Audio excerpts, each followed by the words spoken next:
नमस्कार दोस्तों। 2025 का साल काफ़ी खास है क्योंकि इस साल में सभी जो बड़े ग्रह हैं जैसे कि राहु, केतु, गुरु और शनि, ये जो सभी बड़े ग्रह हैं वो राशि परिवर्तन करने वाले हैं। जैसे कि जो शनि ग्रह है वो आपने देखा होगा कि मार्च में महीने में ये राशि परिवर्तन कर चुका है, मीन राशि में आया है। उसी प्रकार गुरु जो ग्रह है वो 15 मई के बाद मिथुन राशि में भ्रमण करेगा। उसी प्रकार जो राहु है वे भी 19 मई के बाद कुंभ और सिंह राशि में राशि परिवर्तन करने जा रहे हैं। तो इसके जो प्रभाव परिणाम होंगे वो खास करके मिथुन राशि पर किस प्रकार के होंगे, सभी के बारे में डिटेल में चर्चा इस वीडियो में हम करने वाले हैं। तो पिछला करीबन एक आध साल जो था वो मिथुन राशि के लिए बिल्कुल भी ठीक नहीं था। हालांकि आपकी जो राशि है वो बहुत ज्यादा एक्टिव है, कई प्रकार के काम एक ही तरफ पूरा करने के लिए आप दौड़ते हो, लेकिन पिछले करीबन एक आध साल से एक भी काम आपका सही से नहीं हो रहा था। दूसरी ज्यादा महत्वपूर्ण बात, स्वास्थ्य की चिंताएं भी पिछले करीबन 4-5 महीने में आपने बहुत ज्यादा देखी होगी। उसी प्रकार कार्य क्षेत्र के बारे में भी आपने देखा होगा कि जो काम किया आपने उसके रिजल्ट्स आपको नहीं मिल रहे थे। कई प्रकार के आपने काम किए, कई प्रकार के प्रयत्न एफर्ट करने में भी आप पीछे नहीं थे, लेकिन उसके रिजल्ट्स आपको नहीं मिल रहे थे। उस वजह से जो कॉन्फिडेंस था वो पूरी तरह से घट चुका है। लेकिन अब जाके जो बातें हैं वो आपके लिए काफ़ी ज़्यादा अलग थलग होगी, काफ़ी ज़्यादा शुभ फलदायी होगी। आपका जो कॉन्फिडेंस है वो काफ़ी अच्छा देखा जाएगा। देखिए 15 मई के बाद जो गुरु आपके राशि में भ्रमण करेगा वो आपके लिए बहुत ही ज़्यादा शुभ फलदायी साबित होगा। जो अभी मैंने बात की कि जो आपका कॉन्फिडेंस है वो फिर से आप में देखा जाएगा। और सबसे महत्वपूर्ण बात, जो बातें आप करोगे उसमें सक्सेस मिलना शुरू हो जाएगा। जैसे ही आपको सक्सेस मिलते हैं तो वैसे ही आपका जो कॉन्फिडेंस है वो गेन होता है। उसी प्रकार स्वास्थ्य के बारे में भी जो परेशानियां हैं वो धीरे धीरे धीरे नॉर्मल होती हुई नजर आएगी।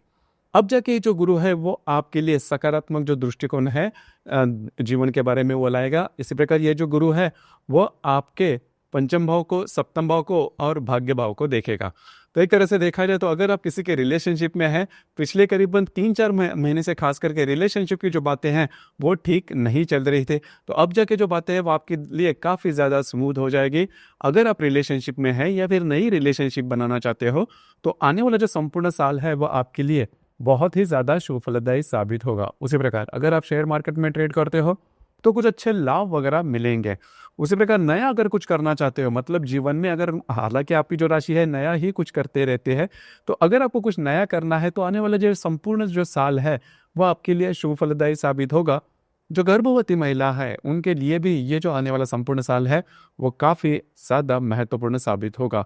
जो विद्यार्थी वर्ग है उनके लिए भी खास करके ये जो संपूर्ण साल है वो बहुत ही ज़्यादा शुभ फलदायी साबित होगा। जो भी आप एफर्ट लोगे, जो भी आप प्रयत्न करोगे, उसके जो रिजल्ट्स है वो जैसा आप चाहते हो उस प्रकार से मिलेंगे। हालांकि आपकी जो राशि है वह बौद्धिक तत्व की राशि मानी जाती है, तो इस लिहाज से देखा जाए तो बातें जो है वो आपके फेवर में जाएगी। उसी प्रकार वैवाहिक जीवन के मामले में भी अगर देखा जाए तो पिछले करीबन 4-5 महीने में आपने देखा होगा कि आप में और आपके जो वैवाहिक जोड़ीदार है उनमें छोटी मोटी बातों को लेकर तकरार हो रही थी, या फिर आपको खुद के स्वास्थ्य के बारे में भी परेशानियां, या फिर आपके जो वैवाहिक जोड़ीदार है उनके स्वास्थ्य के बारे में भी परेशानियां आपने देखी होगी।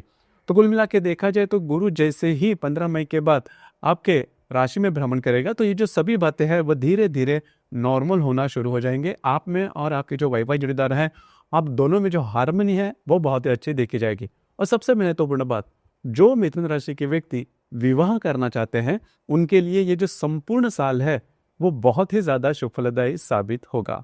इसी प्रकार लाभ के बारे में भी अगर देखा जाए तो कुछ अच्छे लाभ वगैरह आपको मिल सकते हैं। जो भी काम आपके पेंडिंग थे, पूरे नहीं हो रहे थे, कई दफ़ा ऐसा होता है कि लक जो है वो थोड़ा महत्वपूर्ण होता है। मतलब काम तो सभी करते हैं, मेहनत तो सभी करते हैं, लेकिन आखिर की जो बातें होती है वो लक फैक्टर होता है। तो भाग्य का साथ आपको आने वाले संपूर्ण साल में बहुत ही अच्छा मिलता हुआ नजर आएगा, और जिस वजह से आपका जो कॉन्फिडेंस है वो काफ़ी गेन होगा। घूमना फिरना ज़्यादा हो सकता है, आपकी जो ट्रैवलिंग है वो काफ़ी ज़्यादा हो सकती है, लेकिन जो बातें हैं वो जैसे उसके जो रिजल्ट्स है वो काफ़ी ज़्यादा पॉजिटिव देखे जाएंगे। इस संपूर्ण साल में थोड़ा सा घूमना फिरना, मतलब मंदिरों में जाना या फिर पवित्र स्थल पर जाना, इस प्रकार के अनुभव भी आपको मिल सकते हैं। हालांकि करीबन अक्टूबर और नवंबर में ये जो गुरु है वो आपके द्वितीय भाव में भ्रमण करेगा, लेकिन ये जो 2 महीने हैं वे भी आपके लिए शुभ फलदायी साबित होंगे। द्वितीय भाव का जो गुरु है वो भी काफ़ी ज़्यादा शुभ फलदायी माना जाता है। तो मोटे तौर पर अगर देखा जाए तो ये जो गुरु का भ्रमण है वो आपके लिए आपके जो सभी विशेष होंगे, आपकी जो सभी इच्छाएं होंगी वो पूरी हो जाएगी, और सबसे इंपॉर्टेंट बात आपका जो कॉन्फिडेंस है वो काफ़ी अच्छा बूस्ट हो जाएगा। अब यहाँ पर यह भी बात मान लेना या फिर जान लेना बहुत ज़्यादा आवश्यक है कि सिर्फ और सिर्फ एक ही ग्रह आपके लिए महत्वपूर्ण नहीं होता, बाकी के जो 2 ग्रह है वो भी ज़्यादा महत्वपूर्ण हो जाते हैं। जैसे कि जो शनि है वो आपके दशम भाव में भ्रमण कर रहा है। अब यहाँ पर आपको थोड़ी सी ज़्यादा मेहनत करनी होगी, क्योंकि दशम भाव का जो शनि है वो मेहनत कराता है, लेकिन जो गुरु जो कि आपके राशि में भ्रमण करेगा वो उसके आपको रिजल्ट्स भी देगा, आपको जो कॉन्फिडेंस है वो भी काफ़ी अच्छा देखा जाएगा।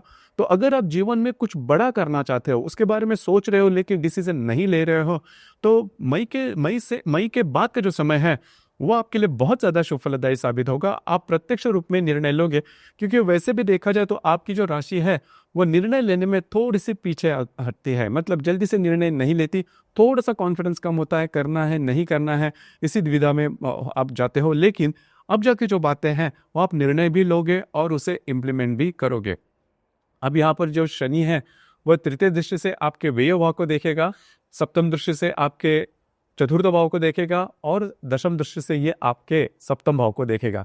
सिर्फ यहाँ पर एक बात जान लेना आवश्यक है कि अगर कोई नया आप काम करना चाहते हो और उसके लिए अगर आप लोन लेते हो तो थोड़ा सा ध्यान दीजिए, अगर कर्जा वगैरह लेते हो थोड़ा सा ध्यान दीजिए कि वो जो कर्जा लोगे वो आप रीपे करने के इसमें हो, उसके बाद ही मतलब पूरी तरह से विचार कर कर ही ये बातें करना या फिर लोन लेना ये या फिर कर्जा लेना, इस पर थोड़ा ध्यान दीजिए, क्योंकि आने वाले करीबन 2.5 साल तक ये जो शनि है वो आपके दशम भाव में ही रहेगा। तो कर्जा है वो रीपे करने में थोड़े से प्रॉब्लम आ सकते हैं, लेकिन जो गुरु है वो आपकी ये जो दिक्कतें हैं उससे पार लगाएगा ज़रूर, जो कि काफ़ी अच्छी बात होगी। घर के जो बड़े बुजुर्ग रहेंगे उनके स्वास्थ्य के बारे में भी आपको थोड़ा सा ध्यान देना होगा।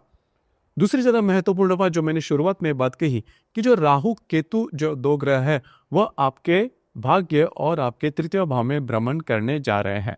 तो यहाँ पर भाग्य भाव में भ्रमण कर रहा है जो गुरु है वो थोड़ा सा आपको थोड़ा सा आपके जो भी आपकी जो मान्यताएं होंगी उस पर थोड़ा सा आपको धक्का दे सकता है।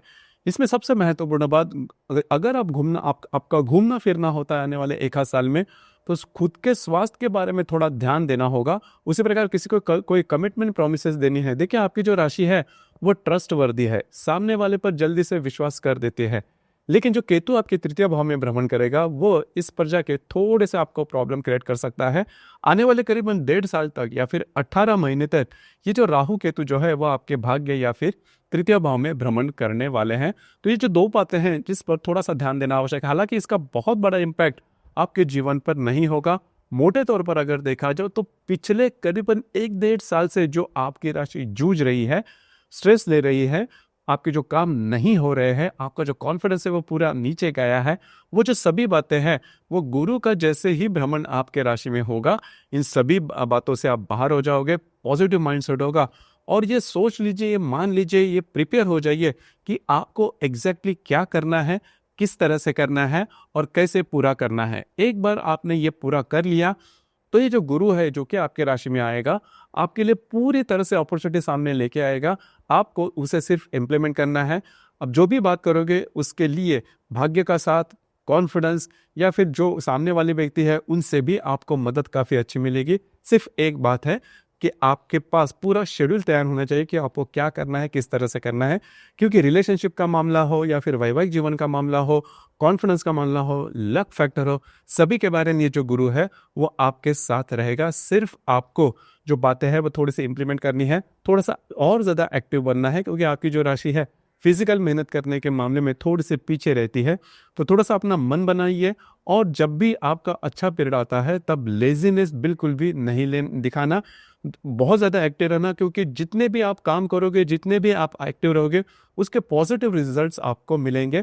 उसी प्रकार आने वाला जो, हालांकि ये जो गुरु है वो करीबन 2 जून तक आपके राशि में रहेगा, उसके बाद वो आपके द्वितीय भाव में भ्रमण करेगा, लेकिन ये मान के चलिए कि उसके बाद का जो 1 साल है वो भी आपके लिए शुभ फलदायी साबित होगा और उसमें आपको इनकम काफ़ी अच्छी मिलेगी। तो ये जो संपूर्ण साल है उसमें आपको पूरी शेड्यूल करना है, कौन से काम करने हैं, किस तरह से करने हैं, किस तरह से इम्प्लीमेंट करने हैं, क्योंकि आने वाले जो बहुत सारे जो साल है वो आपके लिए बहुत ज़्यादा फलदायी साबित होंगे। सिर्फ इसकी यहाँ पर शुरुआत है, सिर्फ आपको एक्टिव बनना है। तो दोस्तों, ये था मिथुन राशि का मई 2025 का संपूर्ण राशिफल। धन्यवाद।